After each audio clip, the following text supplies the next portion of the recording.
Hey. Hello. This is Ben. I get to have another one of my vlogs where I have a guest. Yay. These are my favorite ones to do. The talking to myself is kind of okay, but it is just talking to myself. I enjoy those. I edit them apart and make you say other things. I'm that that is kind of scary. But Ben is someone that we've known from the time he was a student in our class. One of the few that I can remember driving me crazy. Yeah, that's probably true. Yeah. That's fair. Graduated in 2000. Yep. And what have you done since then? For a few years, I worked in a small town, my hometown, and started a web-based marketing company with another Waldorf alumni. I'd forgotten that. Yes, Wade. Yeah. Forgotten or blocked out? I hadn't forgotten Wade. Oh. Who's getting married, by the way? Oh Yes! my God. Yeah. No, I knew that his mother shared that not too long ago. So yes. Yeah. Wade, if you're out there, congratulations. And we're all surprised. Yeah, well, yes. You can edit that out or leave it in. Yes. I think I said the same thing to him when he did that I did that for 3 years, and then I moved to Grand Forks, North Dakota, and have worked at the University of North Dakota for 7 years. And now you're close to having your master's I completed. am. I defend my thesis in November. What is the name of your thesis? I mean, what's the title of your thesis? The title, actually, I don't know yet. Oh, really? But it's something to do with the urban poor and the working poor, and through the lens of a play called Scarcity by Lucy Thurber. It's a relatively new play. It's kind of horrifying and fantastic at the same time. It just premiered off-Broadway with Kristen Johnson from Third Rock. Oh, I love her. Yeah, she's always good. Yeah, she's fantastic. So I'm pretty excited about that. It's a piece that challenges me. So part of your thesis is producing. It is. There's and actually it's weird because one entire chapter of my thesis is the actual production. So it's very vulnerable because it's not like you just write something and then defend what you've researched and written. Right. There's a live play happening, and anything can happen in that, and all of that will be part of my defense. You know, live theater, there's nothing like it, is there? There's not. You know, I have watched you as a thespian on stage. You have. Yes. You have. And actually I'm back. I'm going for the first time, starting on Monday, officially back on stage. Really? Yeah. And who will you be? I will be the nasty man / child lord of the underworld. I will say nothing. You know what? Mark is laughing. I will say nothing. There has been. I was just going to say there has been some accusation of typecasting, but it's very fun. It's a modern retelling of the Orpheus and Eurydice myth. Okay. Written by Sarah Rule. I'm saying a lot. I think well, it's because I want people to know that I have been in the car for the last 8.5 hours. He has, and it was probably the third sentence I said to you when you got here. Yeah, yeah. We're gonna vlog. Yeah, so I was real excited. You know, but we always love to have you come. Ben is a frequent house guest of ours. You get to sleep in the. You tell him what it's called. The Elvis Room. Elvis Room. It's fantastic. It's a room of show tunes and Elvis Presley, and I don't know if there's anything more homey on the planet, for me anyway, than Elvis and show tunes. And there can be nothing else like it. No. So I sleep really, really well when You do, don't you? I do. You've said that you always wake up like I slept like a baby or a rock. Yeah, I actually broke like a 4-day no sleep streak here once. We are healing here. Yes, healing is definitely the word I'd use. Yeah, and you know what? Sky just said today, I love it when Ben makes unannounced visits. No. I know. Did I text you last night at like 10? It was last night. Like, hey.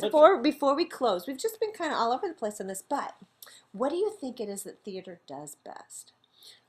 I think that theater enlightens the masses. And I know that sounds like hoity-toity and stupid. Yeah, but well, you're getting your master's. Yeah, I know. Well, let's talk about the Aristotelian verisimilitude. Oh my gosh. Okay. I don't know if my advisor's ever going to. I have no idea what that means. I think that theater, unlike any other art form, has the power to change mass groups of people at one time. And I think it's because it's a medium that can combine voice, movement, singing, musicians, technology. There's no limit to what you can do. The only limit in theater is your imagination. And so I think unlike anything else, it has this power to transcend. And even unlike movies, because I think in the movies, it's very manufactured, it's very fake, and you lose that sort of raw, organic thing. Mm-hmm. Anytime you go and see a play, it is the only time in the history of the universe that it will be performed that way. Just like that. Yep. That's very true. There's one shot. That's right. Yeah. Yeah. As a result, it's also a little nerve-wracking sometimes. Yeah. Yeah. Yeah. I will tell you, we just did Annie with 86 people. You produced? I produced it. 86 people, 64 of them were under the age of 12. Ben's a theater producer. Yes, yes, I want to be a producer. Mm-hmm. We're doing the producers this summer. Oh, fun. Actually, by the way. So yeah, so we had 64 kids and 2 dogs. There was only, well, accidents on stage a couple of times. With the dogs? With the dogs and with one of the kids. Oh, no! But yeah, so it's exhausting as well. Anything and everything can happen. Anything goes. Another show. Which is actually happening this week.